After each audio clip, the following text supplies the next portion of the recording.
Cukormérő eszköz nem csak cukorbetegeknek.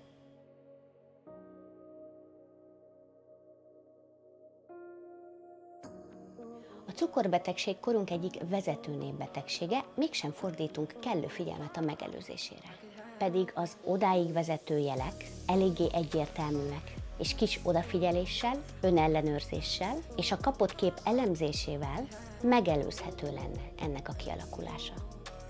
Ám akiknél már kialakult a cukorbetegség, nem fordítanak kellő figyelmet a rossz értékek kezelésével és kordában tartásával. Hiszen a mumus, az aktuálisan magas vércukorérték, nem fáj, nem érezzük kellemetlenül tőle magunkat, csupán lassan, de biztosan taszít minket a szövődmények mély gödrébe.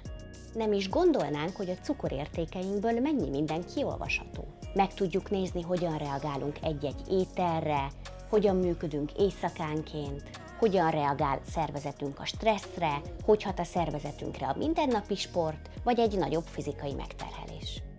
Mindenki nagyon jól tudja, hogy a fogyás sikeressége az étkezés és a sportnak az összhangja. Ezeket régóta tudjuk, ám mégis honnan kellene tudnunk azt, hogy egy-egy ételre hogyan reagál a mi testünk. Minden egyes emberi test más-más, és sokszor, ami működik az egyiknél, nem működik a másiknál. És ez az ételekkel is így van. Hogyan lehet az, hogy egész nap alig eszek, és mégis hízok? Megmutatom a cukorgörbétből, figyelj! Nem értem, miért nem tudok lefogyni, csak néha szoktam nassolni. Ezt is meg tudom neked mutatni a cukorgörbétből. Miért nem tesz jót az egész napos koplalás? És miért baj, hogy vacsorára feleszem az egész hűtőt? Erre is kíváncsi vagy? Megmutatom. Éjszaka gyakran felkelek, nagyon nehezen alszom, sokszor még ki is megyek enni valamit. Megmutatom, miért történik. Nézd meg a cukorgörbét. Biztos csak a cukorbetegeknél lehet megfigyelni változást, egészséges embernél szerintem nem. Mutatom ezt is, figyelj. Tehát igaz-e az állítás, hogy cukormérő eszköz nem csak cukorbetegeknek? Bizony, pontosan.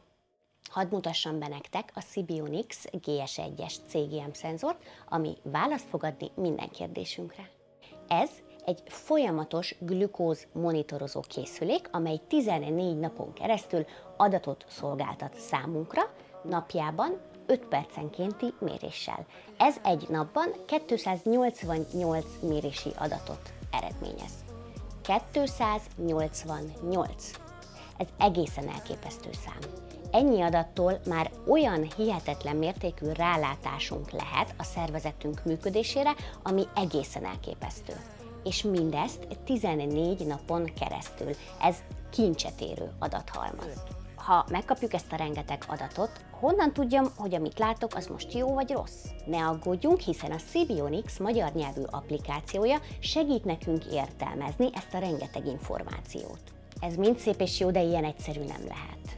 Biztos, hogy le kell venni fürdésnél, mondjuk nem lehet vele menni a strandra? A jó hír az, hogy úgy lett kifejlesztve a szenzor, hogy nyugodtan lehet benne fürdeni, hiszen vízálló.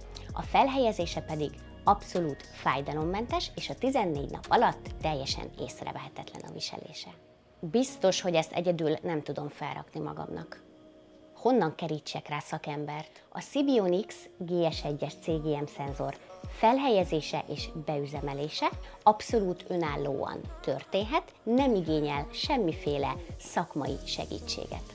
Mind a szenzor, mind pedig az applikáció beüzemelése teljes mértékben felhasználóbarát. Így bármikor és bárhol teljesen egyedül fel tudjuk applikálni és be tudjuk üzemelni.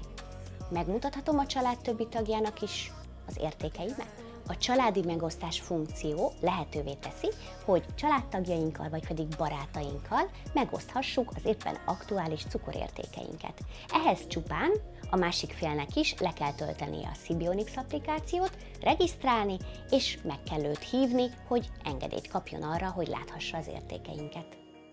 Egy szóval, a Sibionics CGM szenzor alkalmas az életminőségünk javítására, függetlenül attól, hogy küzdünk-e cukorbetegséggel, vagy pedig nem. Hiszen változtatni csak akkor tudunk, hogyha ismerjük a testünk működését és reakcióit. Akár sportolók vagyunk, akár hétköznapi életet élünk, akár inzulinrezisztensek vagyunk, vagy akár cukorbetegséggel küzdünk. Változtatni pedig sohasem késő.